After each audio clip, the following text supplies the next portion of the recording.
Ukraine crushes Russia in Abu Dhabi talks.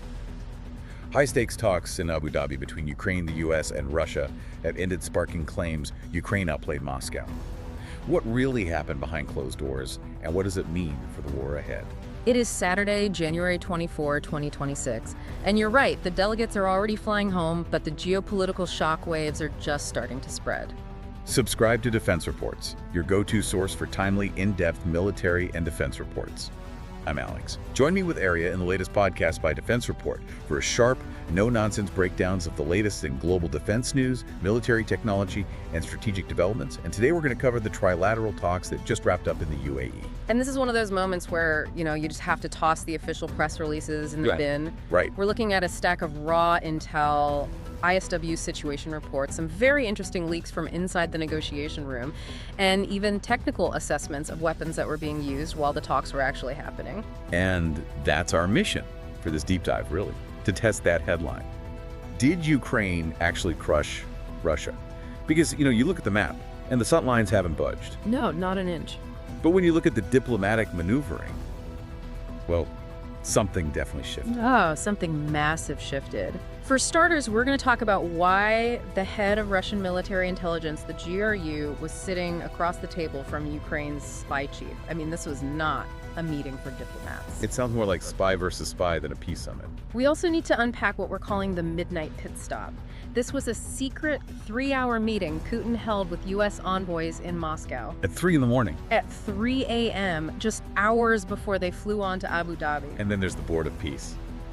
I have to admit, this still sounds like something out of a movie. Are you telling me there's a real proposal on the table involving a $1 billion buy-in? It's very real, and the wildest part is how Putin proposed to pay for it, using Russian assets that the U.S. has already frozen.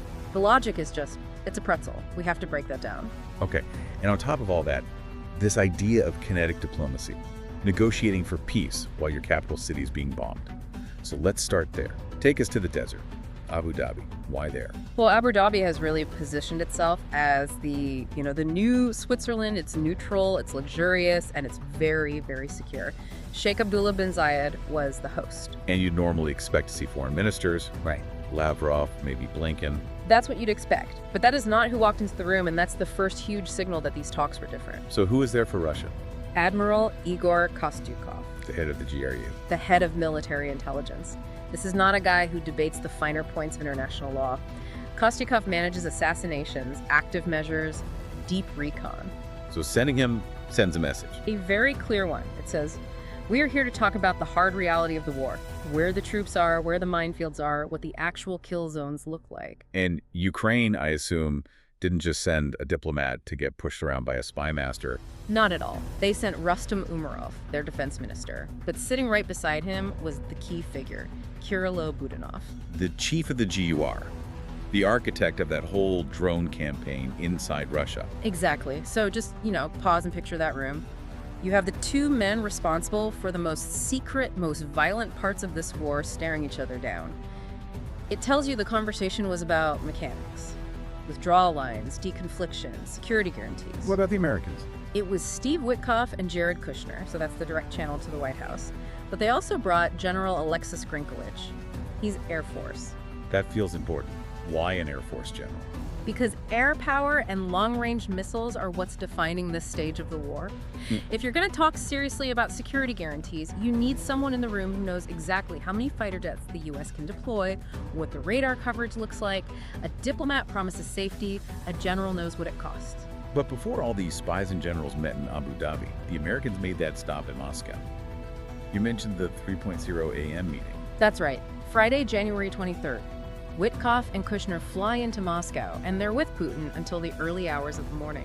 A meeting that runs until 3 a.m. just screams problems. That sounds like a deadlock. Or it screams testing the floor.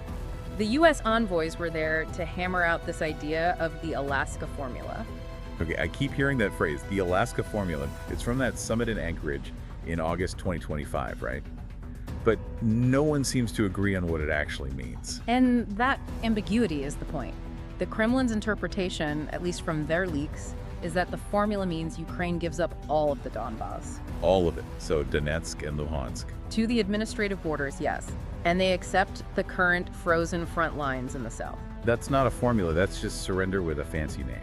From Kyiv's point of view, 100%.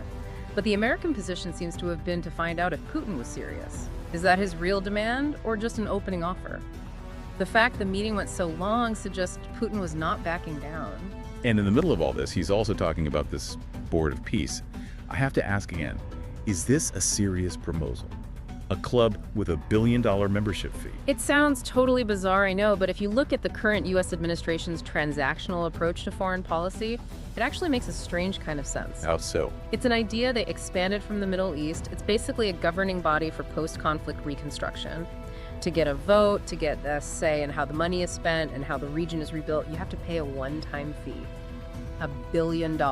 Pay-to-play diplomacy. It's the privatization of influence, basically. No. But the real twist came out of that 3 a.m. Moscow meeting. Putin told the envoys he wants in. He wants Russia to have a seat on the board. But how could he? Russia's under heavy sanctions. They can't just wire $1 billion. And this is the part that is just so audacious. He suggested the U.S. take the fee from the Russian sovereign assets they're currently holding. The frozen assets. Hold on, let me get it straight. His offer is, I'll join your peace club, and you can pay for my membership using the money you've already taken from me. That's it in a nutshell. But that's a legal trap, isn't it?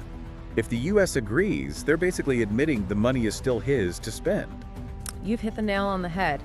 It would legitimize those assets as a valid currency for Russia. It would validate his claim to use that money for reconstruction, even if he's just rebuilding what he flattened. But apparently, they're seriously considering it. Josh Grunbaum, the advisor for the board, was there taking notes. It's a twisted kind of genius, I'll give him that.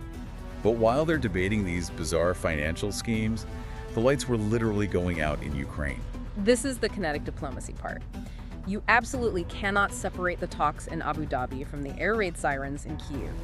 On the 23rd and 24th, right as the delegates were sitting down, Russia launched a huge wave of missiles and drones. I saw the numbers. Over 1.2 million people lost power. And it was completely calculated. Ukraine's foreign minister called it a cynical strike on the negotiation table itself.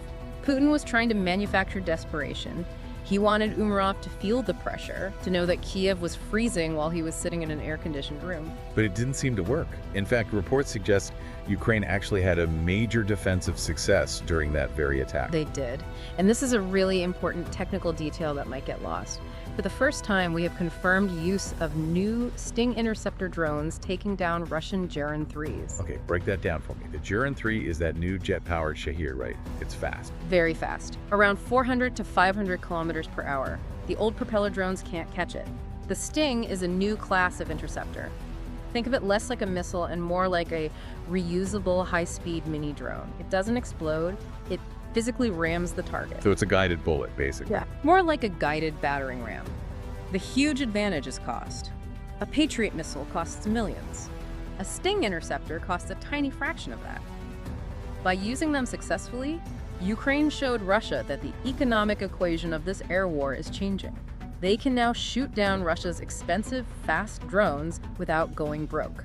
That completely changes the leverage. If Russia can't terrorize the power grid on the cheap anymore, that whole strategy gets a lot less effective. Precisely. And that success gave the delegation in Abu Dhabi the confidence to hold firm. In fact, some reports say the talks even pivoted to discussing an energy truce, a mutual agreement to stop targeting power grids. Which Russia would only agree to if they knew their attacks weren't working as well as they'd hoped. You don't call a timeout when you're winning. So you have the spies, the billion-dollar financing scheme, the drone-on-drone combat. But let's get back to the core question. Did Ukraine crush these talks? We know Russia came in demanding the Donbass. What did Ukraine put on the table? Ukraine executed a brilliant pivot.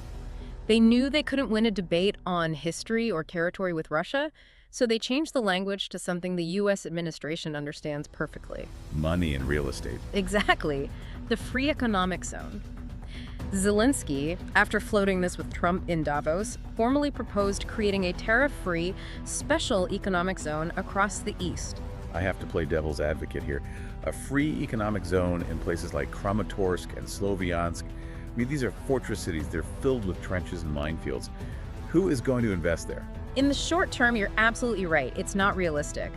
But as a diplomatic strategy, it's genius. He's not just saying this is sacred Ukrainian soil, he's reframing it. He's saying this is a future hub for American and global investment. He's offering the U.S. a return on their investment. He's appealing directly to the deal-maker mindset. If the Donbass becomes an economic zone under Ukrainian control, it stays Ukrainian. He sidesteps the demand for political surrender by wrapping it in an economic project. It forces Russia to be the ones arguing against prosperity. So instead of fighting over the flag, you agree to make money, knowing that keeps the territory sovereign. That's the move. And while he offered that economic carrot, he demanded a very, very big stick. A 15-year security guarantee from the United States. We've heard about security assurances before. Budapest Memorandum, they were worthless. What's different this time? The key detail is that Zelensky is insisting on ratification by the U.S. Congress. That's the red line. It's not enough to have a presidential agreement that the next guy can just tear up.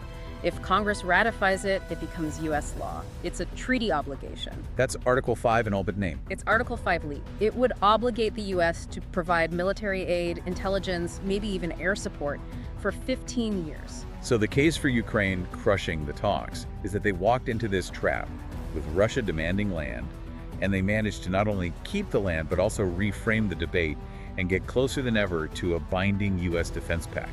That is the definition of a diplomatic victory. They held their ground under immense pressure. The fact that sources from Axios are calling the talks positive and constructive, even after Russia bombed Kiev during them, is just incredible. It really does seem to expose a split in Russian strategy. You have the GRU making threats while other officials are engaging with these economic ideas. And Ukraine is masterfully exploiting that contradiction.